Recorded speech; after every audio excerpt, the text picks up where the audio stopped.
On Afghanistan, Congressman, you've been pretty outspoken in your support of Biden's commitment to withdrawing troops from Afghanistan, even in the face of kind of the entire national security community, trying to throw wrenches into it.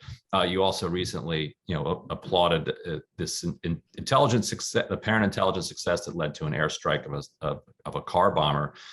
There have been some reports that there was also some civilian casualties along with that.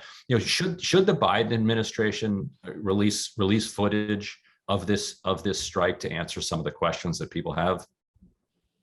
Sure. I mean, I think the president took the appropriate action in first striking the ISIS planners who killed 13 of our Marines.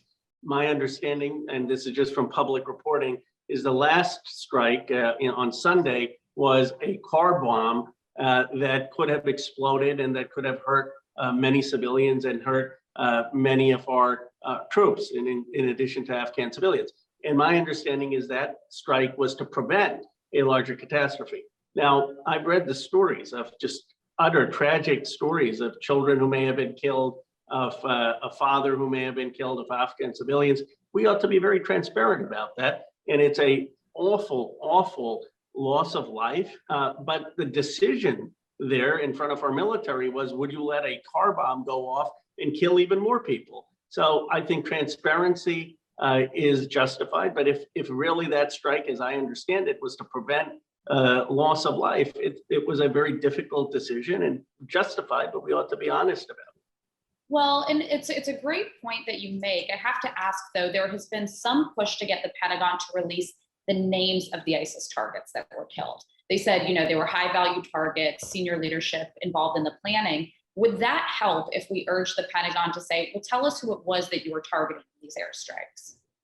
So my understanding is there are two different strikes. So one was the airstrikes to get after the ISIS planners. The other was this strike on the car bomb that could have killed American troops. I believe there ought to be as much transparency on both. Now, if the Pentagon doesn't want to release those names right now while we're getting our men and women out in evacuation, I think we have to have some understanding. But over the next few weeks, or at the time where it's safe, I do think they ought to release those names. I believe in general, more transparency, more honesty, the better. In fact, Senator Warren and I wrote a letter to the Pentagon saying we need more accountability over civilian casualties. This isn't to say that sometimes, war is very ugly. It's sad. It's desperate, and sometimes you have to make very, very difficult decisions. No one is saying that those decisions in certain cases may not be justified, but we ought to be honest about what the human cost, human toll of those decisions are. And Congressman, you serve on the House Armed Services Committee. Can you preview at all what coming congressional hearings might look like in terms of looking at the withdrawal, why it went the way that it did, why there are still Americans in theater we've been unable to evacuate? What are you expecting to see?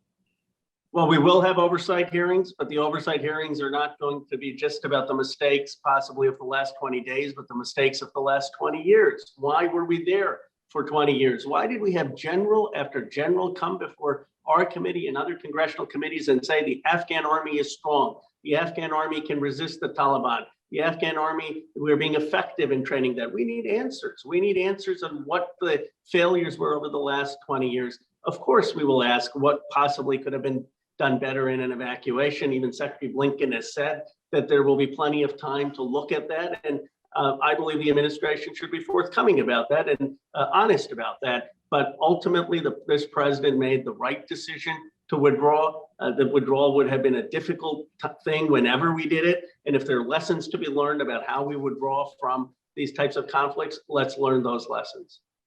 Is there any sort of method for bringing accountability? Like carting in guys like Bush and even Obama and the people that worked in their administrations to have some accountability? Is there any mechanism for we, the American people, to get accountability for this wasteful 20-year war? Kim, absolutely. Now, I think it's hard to have a former president come in, but short of that, we can have a lot of the administration officials who helped make those decisions and who executed those decisions. I was one of the only members on the Armed Services Committee. I don't know if you remember when the Afghan papers came out, where basically the paper showed that certain American officials lied to the American public. They knew we were losing the war, and they kept saying we were winning, Rumsfeld being the most prominent of them. And I said, we need to have a whole accountability, a wholesale investigation into the Afghan papers. And it was met with no real interest because people had moved on, and the Republicans certainly didn't want it. Well, now the Republicans want apparently an investigation into Afghanistan. So let's have that investigation, but let's start with the Afghan papers. Let's look into everything, and let's look into why we had the situation that we did. I'm confident that we will have that kind of investigation in the Armed Services Committee, and we'll have administration officials spanning the 4 administrations who have been responsible for conducting the war. 2 quick questions for you. Why was there no better effort made by the Biden administration to remove weapons from Afghanistan before the full-scale withdrawal of troops, leaving, I think it's roughly $85 billion in high-end technology to now fall into Taliban hands? And then the second would be, I know there was bipartisan support, I believe you were supportive of evacuating civs and other refugees well before the September 11th deadline.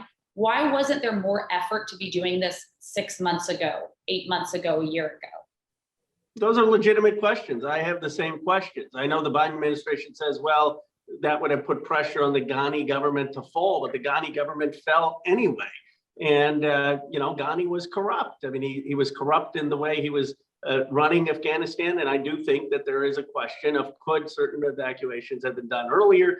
Could there have been more focus on the weapons? Now, the administration may have good reasons why not, and we need to hear from them. I don't think we ought to prejudge it either way. We ought to have a fact-based investigation. Those are fair questions. I believe the president made, stepping back from the details, I think the president made a courageous decision to get out of Afghanistan. And I think as long as he is honest with the American people about what went right, about what could have gone better, about mistakes that were made, I think the American people will be with him.